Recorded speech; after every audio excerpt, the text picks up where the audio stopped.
Welcome दोस्तों, इस video में बात करेंगे इस वक्त सोशल मीडिया पर क्या वायरल चल रहा है। विवेक रंजन अग्निहोत्री के पास पैसे नहीं है, उनको किसी से उधार लेना पड़ा ताकि बंगाल फाइल्स का प्रमोशन कर सके। मतलब कितना यकीन करेंगे आप इस बात पर? कब हो गया ये? उसी के साथ साथ एक बड़ी खबर, अच्छी खबर, धीरेन्द्र शास्त्री पीएचडी करने जा रहे हैं। वो पीएचडी करने वाले हैं भूतों पर। जी हाँ, ये सुन करके आप जितना चौंके हैं उतना ही शौक मुझे भी लगा था। लेकिन जब धीरेन्द्र शास्त्री ये बातें कर रहे थे चित्रा त्रिपाठी के सामने, तो माथे पर शिकंज नहीं आई है उनके। मैं शेयर करूंगा तमाम अपडेट, सोशल मीडिया पर वायरल है एक एक करके। लेकिन आगे बढ़ने से पहले आप सभी से गुजारिश है कि चैनल को सब्सक्राइब करिए, क्योंकि आपके सब्सक्राइब से वीडियो को रीच मिलती है।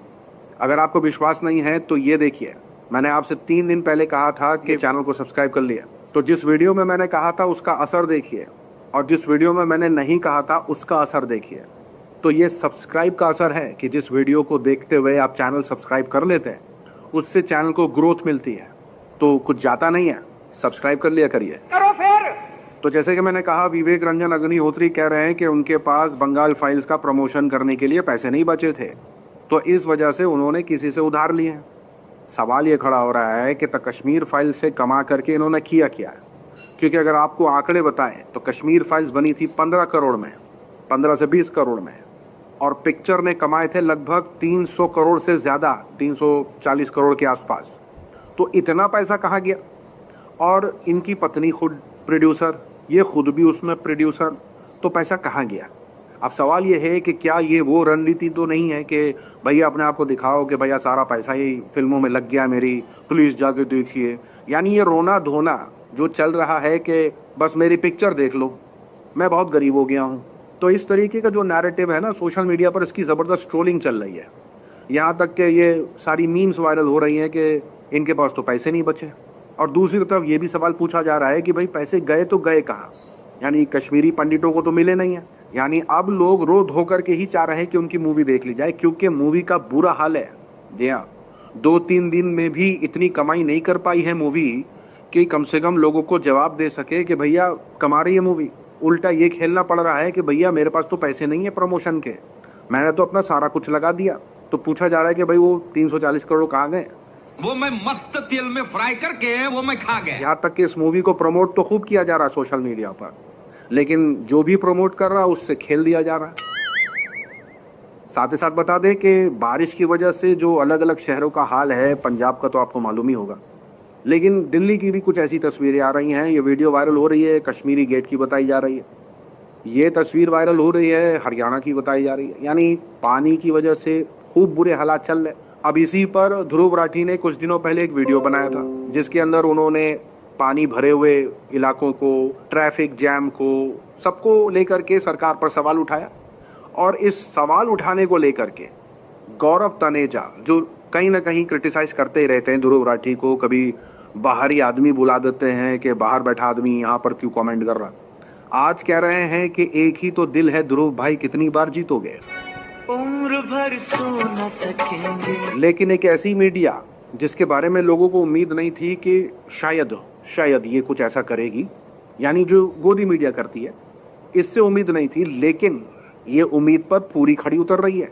जी हाँ, सोशल मीडिया पर चल रहा है दल्लन टॉप, यानी लल्लन टॉप तो है ही, लेकिन दल्लन टॉप। वजह क्या है कि अब राजधानी में बाढ़ कैसे आई से दिल्ली की बाढ़ का गुनहगार कौन? जी हाँ, सफर तो काफी लंबा तय किया है सौरभ द्विवेदी ने, क्योंकि जब अरविंद की हिमाचल में जब बाढ़ आई है तो सरकार कहाँ है? सोशल मीडिया पर ये तस्वीर शेयर की जा रही है कि एक बार लंच हो जाए बस नैरेटिव सेट हो जाता है, दोस्ती बनी रहे, अपनी दोस्ती बनी रहे, खत्म। और कहीं ना कहीं ये हकीकत भी है, क्योंकि ऐसी रिपोर्टें आ चुकी हैं जहां लल्लन टॉप के कई वरिष्ठ पत्रकार, अच्छे पत्रकार, मेरे भी उनमें से कई फेवरेट है, उन्होंने तो चैनल ही छोड़ दिया। जी हाँ, लल्लन टॉप छोड़ दिया, अपना चैनल खोल लिया। तो ऐसा क्यों किया उन्होंने भाई?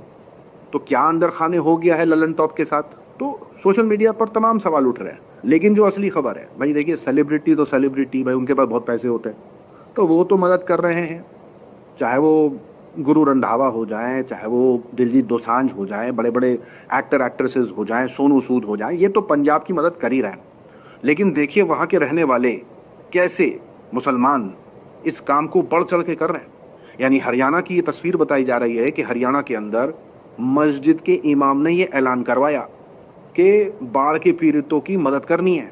तो कैसे मात्र 18 घंटे के अंदर 1,25,000 रुपए की रकम जमा हुई, 50 क्विंटल गेहूं, 400 पैर कपड़ों के और ऐसे अनगिनत सामान पंजाब के लिए मुसलमानों ने मस्जिद में दान कर दिए।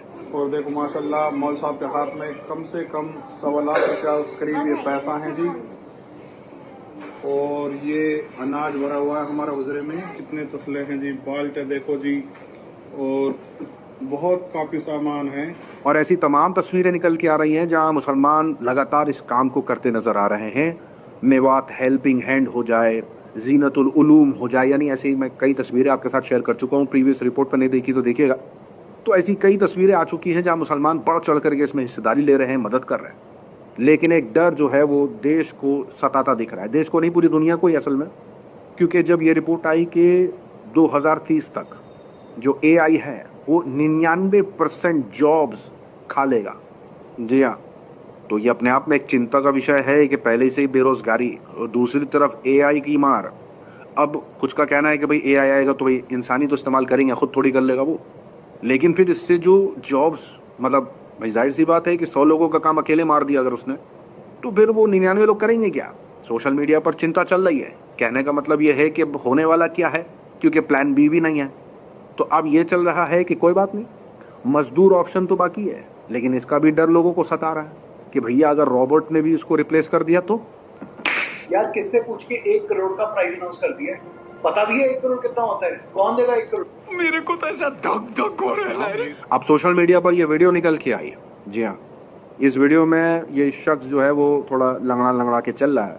नाम है राशिद, उम्र है 45, इसके खुद के हैं 2 बच्चे। और आरोप क्या है? आरोप ये है कि 11 साल की बच्ची जो पड़ोस में रहती थी उसके साथ कई महीनों से ये गलत काम कर रहा था। पता तब चला जब वो बच्ची प्रेग्नेंट हो गई। जी हाँ, ये सुन करके जितना धचका लग रहा है ना आपको, पढ़ के मुझे भी लगा। अब सोशल मीडिया पर जो कमेंट्स की बाढ़ है ना वो ऐसी है कि इसको फांसी दो, इसको इस्लामिक नियम और कानून के तहत जो सज़ा मिलनी चाहिए ना, उनके पति सुपर CM है। अब आपको बताते हैं कि मीडिया का स्तर देखिए कि इस दौर में भी 2025 में जी रहे हम, इस दौर में भी भूत प्रेत की बातें हो रही हैं भाई।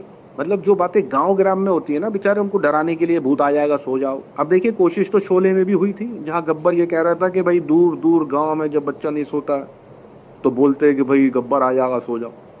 तो गब्बर ने भी कोशिश करी थी कि ये भूत प्रेत का असर लोगों के जहन से उतारे, तभी उसने अपना नाम डाला था कि गब्बर से डरते हैं लोग असल में। लेकिन आज भी 2025 में भी इस भूत प्रेत की बातें हो रही हैं। धीरेन्द्र शास्त्री चाह रहे हैं कि वो PhD कर लें भूत पर। भूत भी इतना जरूरी महसूस नहीं करते अपने लिए। भूत भी सोचते हैं भाई हमको चैन और सुकून से रहने दो ना, हमें छेड़ क्यों रहे। अगर वो एग्जिस्ट भी करते हैं, मेरे नज़दीक तो नहीं करते हैं वो बेचारे, जो करते हैं वो जिन्नात है, ऐसी मखलूक है जो दिखती नहीं है हमें। बेशक वो हमारे दिलों पर काम करती है, हमारे कानों में फुसफसाती है और हमारी शख्सियत बर्बाद करती है, हमें अंदर से खोखला करती है। उदास होना, उचाट होना, मायूस होना, तमाम तरीके के प्रॉब्लम्स हमारे अंदर क्रिएट करती है ना, डिप्रेशन। उससे फिर हमारा दिल जैसे काम करता है, फिर बॉडी लैंग्वेज वैसी हो जाती है। हमको उसको ना हमको बर्बाद करना, उसका सिर्फ काम ये है कि अपनी बातों से बस हमें वो डिमोटिवेट करना है। तो ये हमारा काम होता है पॉजिटिव रहें, उससे लड़ें। ये समझता हूँ कि अगर ये भूत प्रेत को अगर ऐसे समझा जा रहा है तो ये सही है। वरना अगर वो कोई चीज़ है जो अंदर घुस गई है, हाँ, फिर आपसे वो कुछ भी करवा लेगी, ऐसा कुछ नहीं है। उससे आवाज़ से खेल होता है। आपके मन के अंदर आवाज़ डाली जाएगी, गुस्सा डाला जाएगा, सोच समझने की सलाहियत छीन ली जाती है, वो बस उसकी आवाज़ का खेल है, ये जो मैं सीखा हूँ। लेकिन अब धीरेन्द्र शास्त्री जी जो है वो भूतों पर PhD करना चाहते हैं और वो विदेश जाना चाहते हैं। अब इसके अंदर जो चित्रा त्रिपाठी जो पत्रकार हैं, उनसे तो ये भी नहीं हुआ कि वो पूछ लें भाई ये क्या बोल रहे हो यार। लेकिन वो कह रहे कहाँ से करेंगे आप, कहाँ से करेंगे आप, और भूतों पर PhD करेंगे। इस पर तो खूब बवाल होने वाला है। अब देखिए वो बवाल होने वाला है तो वो TRP के लिए तो मजे लेंगे। अब हमारे लिए देखिए, सुहानी शाह तो आपको मालूम होगा, देखिए पहली महिला बनी है ये